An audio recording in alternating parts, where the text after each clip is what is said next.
Pessoal, bom dia, boa tarde, boa noite, depende do horário que você está vendo esse vídeo aqui. Eu vou estar trazendo uma explicação hoje, vou tentar ser breve, mas é uma explicação hoje sobre o funcionamento de Circuit Breaker, né? Nessa era de microserviços, muitas aplicações estão sendo construídas em cima de microserviços, que é uma das arquiteturas que permite uma escalabilidade muito grande, né? Tanto de aguentar mesmo bastante requisições, quanto na questão de suportar diversas equipes trabalhando ali no desenvolvimento desses produtos que dos dias de hoje. Primeiramente, meu nome é João Marcos, eu sou software engineer, hoje atualmente trabalhando para startups no exterior, mas também tenho experiência com empresas brasileiras, principalmente na parte de finanças, né? Já trabalhei para bancos no Brasil e atendi também empresas da área de educação. Então, eu quero compartilhar com vocês um conhecimento a respeito do Circuit Breaker. Vou tentar fazer o máximo para o vídeo não ficar muito grande, né? Mas a gente vai ter uma parte prática aqui bem legal, que a gente vai entender melhor como é que funciona essa questão do Circuit Breaker e como é que a gente configura isso nos nossos microserviços. Pesquisando aqui rapidamente no Google por Circuit Breaker, olhando as imagens aqui, a gente tem alguns diagramas que de fato remetem ao que a gente vai falar aqui, que é sobre microserviços, mas aparece essa pecinha aqui, né, que a gente tem nas nossas casas ali no projeto de elétrica, né, das casas. A função desse cara aqui é, de maneira intencional, eu consegui ligar e desligar o circuito ali, o fluxo de energia elétrica, mas também ele funciona como alguém que vai interromper, né, um objeto que vai interromper o fluxo de corrente elétrica quando ele identificar que houve um curto-circuito ali na rede, né, e para não ocorrer a danificação exagerada de vários serviços não, de vários equipamentos, e ele cai a chave, vamos dizer assim. E o Circuit Breaker na parte de microserviços também tem essa função, né? Vamos dizer que ele cai a chave quando um determinado evento, é importante notar isso, que é quando você configura como é que esse evento ele para que o Circuit Breaker ele interrompa o fluxo de requisições por determinado tempo e tudo mais, mas a gente vai ver tudo isso aqui certinho. Até que outro serviço se recomponha e ele volte a fazer chamadas normalmente para esse serviço. Então, Circuit Breaker, uma definição conceitual simples aqui, né? É um mecanismo físico, no caso do elétrico, ou lógico, no caso dos microserviços, com o objetivo de cortar de maneira permanente ou temporária o fluxo de informações ou energia elétrica baseado em algum evento. Então, no caso do lógico, né, que é o que a gente vai entrar a gente vai colocar em foco aqui, ele tem o objetivo de cortar essa corrente esse fluxo de informações baseado em um evento que você vai configurar, né? Você vai falar para ele o que é esse evento, o que deve acontecer quando as chamadas para o meu serviço aqui estiver dessa e dessa forma. A gente vai entender certinho, vamos configurar, utilizar uma biblioteca aqui que é bastante utilizada no caso do Java aqui, para isso, para a gente, né, ficar mais fácil aqui a implementação. Fluxo de informações ou energia elétrica, né? Eu estou trazendo bem esse paralelo aqui entre a parte lógica ali e a parte, né, e o circuit breaker físico, para que vocês consigam fazer essa assimilação e reaproveitar conhecimento, porque o conceito é de fato o mesmo por trás desses dois mecanismos. A gente primeiro, né, para a gente começar a falar sobre o circuit breaker, a gente tem três estados nele, né, principais. Nessa biblioteca existe um quarto estado, mas a gente não vai mencionar ele. Tem três estados principais, né? Um circuit breaker, quando ele está close ou ele está fechado, significa que o fluxo de informações, o fluxo de chamadas ali está acontecendo de maneira ok, tranquila, sem nenhum problema, né? Está sendo permitido o fluxo de informações para o serviço que a gente está chamando. Quando ele está open, né, significa que esse fluxo foi cortado porque identificou-se alguma falha baseada nas configurações que a gente informou. Existe um estado, né, intermediário ali na hora de voltar do open para o close de maneira automática, ele passa antes por um estado de half open, que é mais ou menos aberto. Significa o quê? Ele vai fazer algumas chamadas para esse serviço para tentar entender se o serviço se recompôs ou se o serviço ainda possui falhas. Se possui falhas, volta para open, se não possui, volta para closed e fecha o ciclo aqui desses estados. Rapidinho aqui, indo para o nosso VS Code, para a nossa IDE, eu escrevi um código aqui bem simples, né? É uma aplicação Maven, né? Mas possui apenas duas classes aqui. para mim exemplificar para vocês, né, na prática como é que funciona o Circuit Breaker, utilizando aqui a biblioteca Resilience for J, né, principalmente aqui o artefato de Circuit Breaker. Eu vou fazer um pulo aqui na documentação. Não, deixa a documentação e eu mostro no final. Vamos lá, esse é o primeiro vídeo que eu tento fazer uma explicação técnica assim, né, mostrando o código mesmo, mas deixa eu exemplificar aqui para vocês. Primeiramente, eu criei essa classe aqui de mock service. Esse mock service, antes de a gente ver o código dele, deixa eu explicar, ele é uma classe que vai simular um serviço que a gente vai estar chamando, né? Você pode entender ele como sendo, sei lá, uma classe sua de serviço ou de componente, ou a classe que engloba o seu FEM Client, para quem utiliza FEM Client, ou o seu cliente HTTP. Enfim, essa classe vai ser responsável por chamar o serviço externo que nós estamos chamando. No caso dessa classe aqui, ela é um mock service, ela não vai chamar nenhum serviço real. Para exemplo aqui, ela vai fazer a simulação de algumas falhas, de algumas chamadas lentas, para a gente ver o Circuit Breaker se comportando na prática aqui.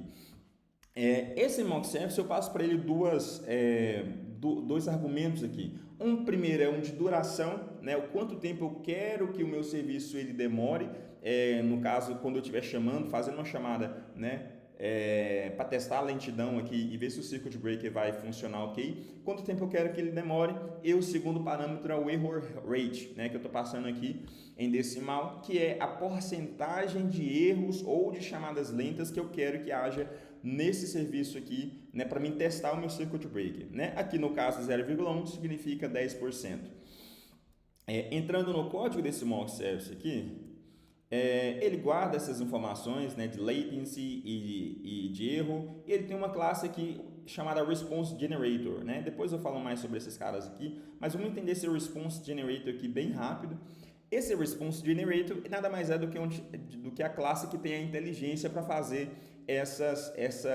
esses retornos de erro e esses retornos de chamadas lentas de acordo com os parâmetros que a gente passar aqui, né? Eu vou passar para ele uma probabilidade, né, que vai ser 0,1, 0,2, 0,3, que significa, né, 10%, 20%, 30%, e ele vai me retornar ou erro ou chamadas lentas de acordo com esse parâmetro. Eu quero 20% de erro, ele vai me retornar 20% de erro, né, nesse método, e quero 20% na verdade, nesse método aqui, quero 20% de chamadas lentas, ele vai me retornar 20% de chamadas lentas nesse método aqui. A gente vai ver tudo isso na prática, printando na tela aqui, vai ficar bem fácil de entender. Enfim, essa é uma classe que vai fazer, né, o papel ali de um serviço. Ele tem alguns dados aqui que eu reservei como métrica. Eu estou utilizando Atomic Integer aqui. Não é nada complicado para quem ainda não tem contato com isso. É só uma forma mais fácil de eu incrementar esses valores aqui, né, e conseguir pegar aqui dessa outra classe para mim printar na tela para vocês. Beleza, a classe aqui tá explicada. Vou explicar agora a configuração. Lembra quando eu falei que o Circuit Breaker ou ele abre ou ele fecha baseado em algum evento? Esse evento vai ser configurado aqui, né? Como é que eu vou configurar isso? Como é que eu configuro isso? Vamos lá. Essa primeira configuração aqui, sliding window type, significa o quê? Durante o decorrer, né, do funcionamento desse Circuit Breaker, muitas chamadas vão ser feitas aqui, né? E ele tem que escolher uma porção dessas chamadas para calcular a porcentagem de falhas, a porcentagem de chamadas lentas, para então tomar a decisão de se vai fechar, de se vai abrir ou fazer o que ele tem que fazer. Nesse caso, existem duas maneiras de nós selecionarmos essa porção de requisições: count-based ou qualquer outro valor aqui, deixa eu ver, time-based, né? No caso aqui, count-based significa o quê? Como eu coloquei aqui que o tamanho é 100, a cada 100 requisições, ou 100 chamadas, ou 100 usos desse Circuit Breaker, ele vai fazer a contabilização, né, para entender a porcentagem de chamadas lentas, erros e decidir se vai fechar ou não, né? Mas no caso do time-based, isso vai ser baseado no tempo, né? Quando eu colocar aqui time-based, se eu não me engano, esse Windows Eyes passa a ser segundos ou alguma coisa assim, segundos ou milissegundos. Enfim, ele é uma medida, esse Windows Eyes aqui passa a ser uma medida de tempo, né? Eu passo o mesmo data type aqui, mas ele vai ser tempo ao invés de ser unidade de requisições. Por exemplo, eu coloco aqui, vamos supor que é segundos, né? Eu coloco 60 segundos aqui.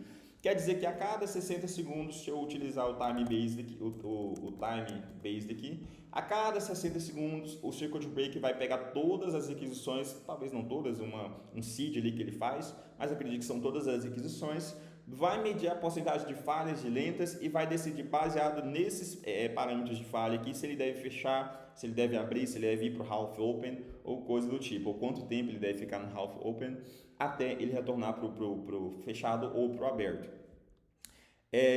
Beleza, o que eu vou estar utilizando aqui é o count based. A cada 100 requisições vai ser feito o cálculo aqui para entender o que deve ser feito.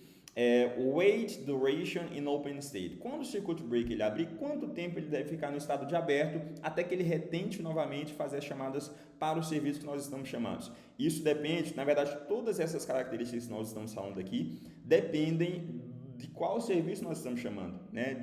Como é que funciona, por exemplo, o processo de escalabilidade, como é que as instâncias eles são replicadas nesse serviço que nós estamos chamando, porque não sei se ele está utilizando Kubernetes ou se ele está utilizando SS Fargate da AWS, qual que é o modelo de scaling que ele está utilizando ali e quanto tempo esse scaling demora, né? É uma aplicação em Python que vai demorar menos tempo para subir ou é em Java, então quanto tempo o meu serviço mais ou menos demoraria para se recompor dessas falhas que ele está tendo, né? Para mim voltar a fazer requisições nele para testar se ele está ok ou se não está ok. Baseado nisso, a gente vai passar esse parâmetro aqui. Eu vou utilizar apenas 10 segundos para ficar mais fácil da gente testar aqui. Mas se for, por exemplo, um serviço que demora bastante, 1 minuto, por exemplo, para aumentar o número de instâncias capazes de processar as requisições, eu demoraria aqui 60 segundos para mantendo aqui o circuit breaker no estado de open. Vamos lá. Failure Rate Threshold. O que significa isso? Qual que é a porcentagem de falhas, né, que eu quero tolerar até que o meu circuit breaker ele abra e não permita mais requisições, né? Aqui no caso eu estou utilizando 15%. E você tem outro threshold ou outro limite que é o de slow call rate, né? Que você consegue abrir ou fechar o circuito também baseado no tempo que as requisições elas levam para executar. Mas aí, o que é lento para o circuit breaker? Eu configuro aqui nessa configuração de slow call duration threshold, que é quando eu vou falar para ele que eu quero que você considere lento requisições ou chamadas aqui acima de 100, 110 milissegundos e acima disso, né? Então, quando uma porcentagem, né, de 50% ou mais das nossas requisições dentro dessa window que nós determinamos atingir mais do que 110 milissegundos no caso dessa configuração aqui, a gente vai abrir o circuit breaker e não vai permitir mais chamadas, né? Vai permanecer com ele aberto durante esse tempo aqui e depois voltar para o estado de half open para testar se o serviço se recompôs. Vamos lá, existe uma configuração muito interessante aqui também, a gente não vai testar ela aqui, mas o que significa isso aqui? Né? Nem toda requisição, nem todo erro, na verdade, que o serviço ele te responde, você quer que o circuit breaker ele abra. Por exemplo, existem alguns erros que são erros de negócio, que são erros que estão ok acontecerem, né? Esses tipos de erros, nós não queremos que o circuit breaker ele abra, porque não quer dizer que para um usuário deu esse erro, para o outro vai dar, porque às vezes depende do input do usuário ali naquele serviço. Então, eu determino aqui nesse predicate, né? Isso aqui é um predicate que eu passo, esse lambda aqui é um predicate que eu vou definir quais os tipos de exceções, ele vai me passar qual é a exceção que o método retornou, e eu vou definir quais os tipos de exceções eu quero considerar como erros, né? Em um dos serviços que eu já implementei essa funcionalidade de circuit breaker, eu só considero as exceções de timeout, né? Eu não quero considerar exceções de regras de negócio. Eu não quero que o serviço seja impedido de ser chamado porque outros usuários tiveram erros por causa dos inputs deles, entendeu? Então aqui eu determino qual que é o tipo de exceção que eu quero que seja considerada como de fato erro nesse serviço. Outro ponto aqui é sobre como é que funciona a criação, né? Eu criei aqui a configuração e depois eu crio um registry com essa configuração. A partir disso, isso aqui é como se fosse um pool de circuit breakers. A partir disso, eu consigo criar circuit breakers, nomeando eles aqui para mim fazer a utilização deles, ok? Isso aqui é uma variável que eu estou utilizando para fazer métrica também. Aqui é um for que eu vou simular diversas requisições nesse serviço mock service que nós estamos fazendo antes de para a gente testar, na verdade, o circuit breaker. Coloquei um thread sleep aqui para a gente ver a evolução dessas requisições no tempo, né? Porque é muito rápido, então para a gente ver a evolução dessas requisições no tempo e o do circuit breaker fechando e abrindo, coloquei esse delayzinho aqui, mas isso aqui você não, né, no caso não colocaria na sua aplicação. Faço um try catch aqui, né? E utilizo. Por que eu faço try catch? Só para captar exceções quando o circuit breaker ele está fechado, aberto, né? Não permitindo chamadas. Eu vou e contabilizo isso aqui também para mostrar para vocês no final através de um print. E aqui eu faço a chamada, né, dentro o circuit breaker ele tem um método chamado execute supplier, e nesse execute supplier eu passo um lambda para ele, né, que é um supplier, né? Deixa eu abrir aqui supplier do Java Function, é uma interface funcional com um método só, daquele jeito que vocês já sabem, que pode ser chamado através de um lambda. E dentro desse supplier eu chamo o meu serviço. Aqui eu estou fazendo o teste com o local, mas a gente vai começar aqui com o teste normal. Para esse teste normal, deixa eu entender aqui, tá? Como ele não utiliza thread sleep, eu posso remover aqui esse try catch, deixar esse cara aqui do jeito que está. Ok. E aqui embaixo eu envio esse cara aqui, né, somente para me limpar o console ali e esses dados aqui aparecerem em diversos frames e parecer como se fosse um videozinho, né, para não ficar aparecendo linha abaixo de linha. Isso aqui eu precisei no Google como é que fazia, não sabia que era tão fácil assim, mas vamos lá, deixa eu ver com quanto tempo a gente está aqui de gravação. Não mostra. Vamos lá. Eu vou fazer a primeira execução aqui, vamos entender aqui o que nós estamos passando. Né? A gente não vai utilizar isso aqui, estamos passando, mas não vai ser esse cara ainda que vai ser utilizado, vai ser somente esse parâmetro. Né? Eu estou configurando o mock service para retornar para mim, vou colocar aqui 40% de erro, né? 40% de erro. Vamos lá, é count base, a cada 100 requisições essa medição vai acontecer. Eu vou colocar aqui que eu tolero apenas, vou colocar que eu tolero bastante aqui, vou colocar que eu tolero 60% de erros aqui nesse circuit breaker, 70%, colocar 70% de erros aqui. Local, tanto faz essa configuração por enquanto, a gente não vai estar colocando nenhum delay nessa requisição, apenas colocando aqui que 40% das respostas desse microserviço tem que ser de erro, né, com alguma exceção, para que o circuit breaker ele possa fazer o trabalho dele. Mas vamos lá. Criei aqui, como vocês viram, o circuit breaker, criei o REST com essa configuração, criei o circuit breaker e vou utilizar ele aqui. Vamos dar play nesse cara aqui para a gente ver. Ok, vamos lá. O que está acontecendo aqui? O estado do circuit breaker está closed, as requisições estão passando normalmente. O total de requisições aqui está chegando perto de 100, que é quando ele faz a primeira medição. Chegou em 100, ele faz a primeira medição. Viu que a quantidade de erros, a porcentagem de erros aqui está em torno de 40, 42, às vezes abaixa para menos, por causa daquele random lá de seed ou de percentual que a gente configurou. Né? O permitido é 70, então por mais que o serviço aqui esteja retornando uma quantidade enorme de erros, 40%, o circuit breaker continua fechado, né? Permitindo chamadas normalmente. Tá? Então, nesse caso aqui, ele nunca vai fechar porque a quantidade de erros, a porcentagem de erros, na verdade, nunca vai ultrapassar 70%, porque está cravado aqui 40% de erros na criação aqui do meu mock service.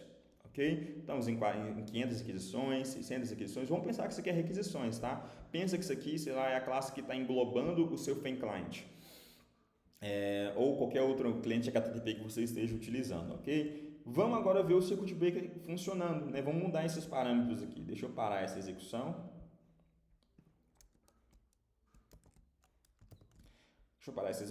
Eu vou utilizar agora aqui, ao invés de 40%, vou utilizar, na verdade, vou manter os 40%, mas vou restringir um pouco mais aqui na configuração do circuit breaker. Não quero, por exemplo, abrir o circuit breaker, não quero permitir chamadas quando a gente alcançar ali 20% de requisições com falhas. Vou executar novamente, você vai ver que o circuit breaker começa em estado closed, mas assim que der 100 chamadas aqui, ou requisições, ele vai fazer o primeiro cálculo, vai ver que a gente está com a margem aqui acima do aceitado e o circuit breaker ele vai abrir. Né? O circuit breaker agora está aberto, vai esperar 10 segundos nesse estado de aberto, porque eu configurei o wait duration in open state aqui. O que ele vai fazer aqui depois do open? Vai ficar nessa aqui agora. Do open, ele vai para o half open, vai mandar algumas requisições para o serviço, tentar entender se o serviço se recompôs, se recompôs ou não se recompôs. Se não tiver se recomposto,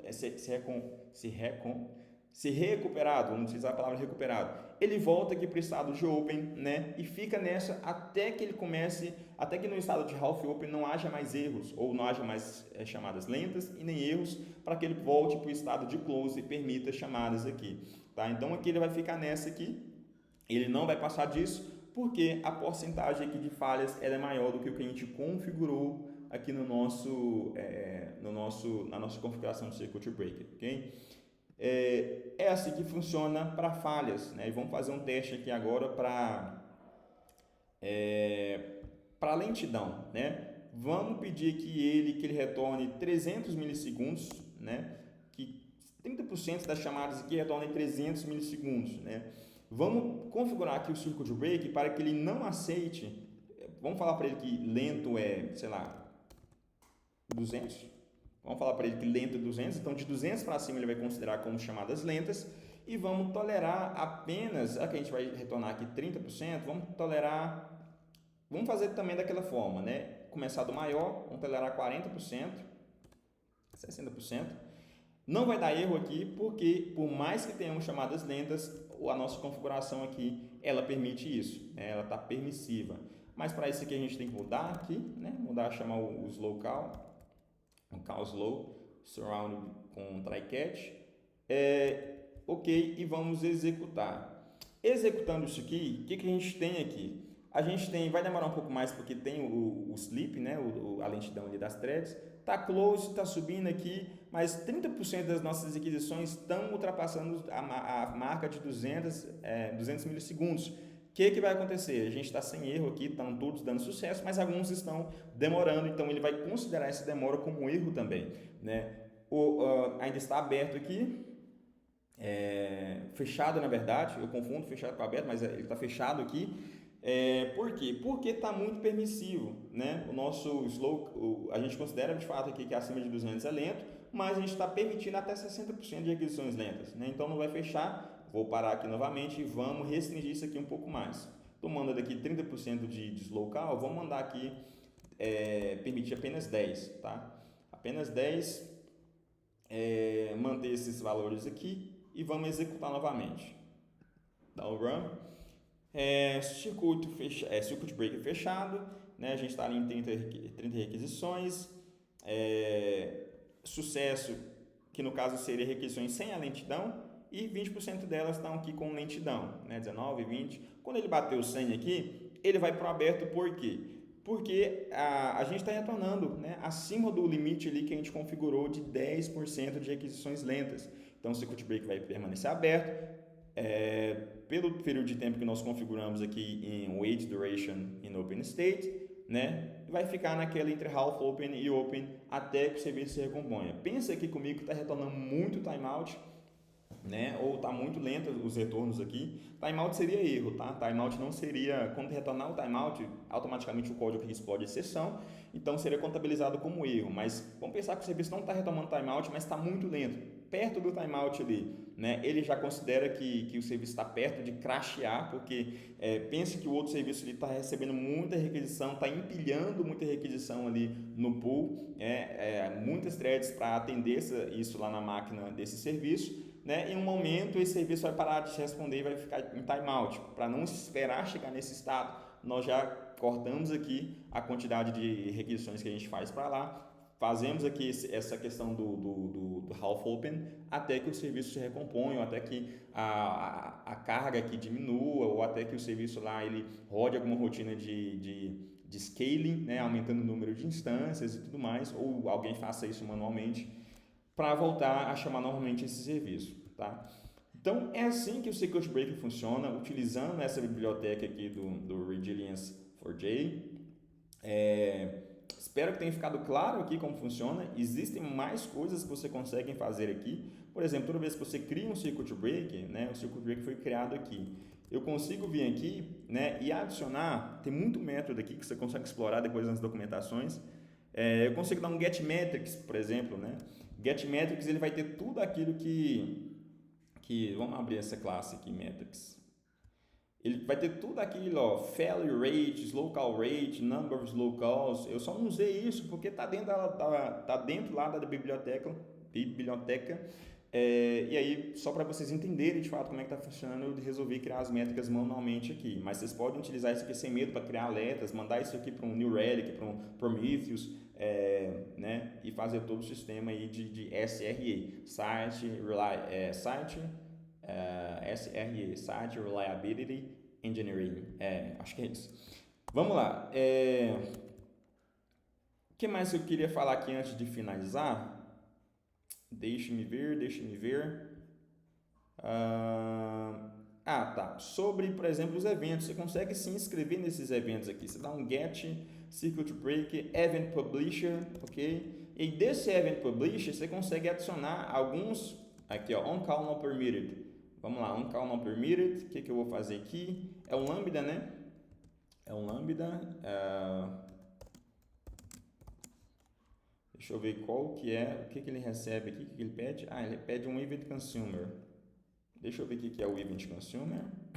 É uma functional interface, mas é uma functional interface com parâmetro, né? Então eu tenho que passar aqui. Cadê? Tem que passar aqui, sei lá, um event. E aqui eu dou, sei lá, um sysout e dou print o event aqui, tira essa. Não, adiciona ponto e vírgula, adiciona outro ponto e vírgula aqui, salvei, tá? Posso colocar aqui, call not permitted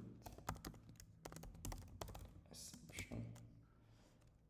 Isso aqui iria para um log, né? Um log da vida, posso pegar esse evento aqui, deixa eu ver o que ele tem. Get circuit break name, né? Pode ser get circuit break name, você vai ver que vai ser esse mesmo nome aqui que a gente criamos, que eu criei, né? Que nós criamos. Vamos lá executar. Toda vez que o circuit breaker que ele fechar, a gente ainda está no local. Vamos esperar contabilizar as 100 requisições, né, que a gente determinou na janela. Lembre-se que se não completar, por mais que esteja excedendo aqui, ele não vai abrir, tá? Tem que completar essas requisições aqui. Então, se você colocar um número muito grande, o teu circuit breaker não vai fechar. Não vai abrir, não vai parar de receber requisições ou de permitir requisições, porque o número é muito grande e só é contabilizada a porcentagem aqui quando ele atinge esse número da janela que você determinou. Ou uma quantidade de requisições muito grande, ou um tempo muito grande, né? Aí fica inviável o seu circuit breaker, ele não vai servir para nada, né? Vamos lá. Ele está printando aqui, mas por que não está aparecendo? Por causa dessa limpeza aqui que eu estou fazendo de console. Deixa eu tentar novamente aqui. Vamos lá, dá o run. Vamos ver até ele fechar.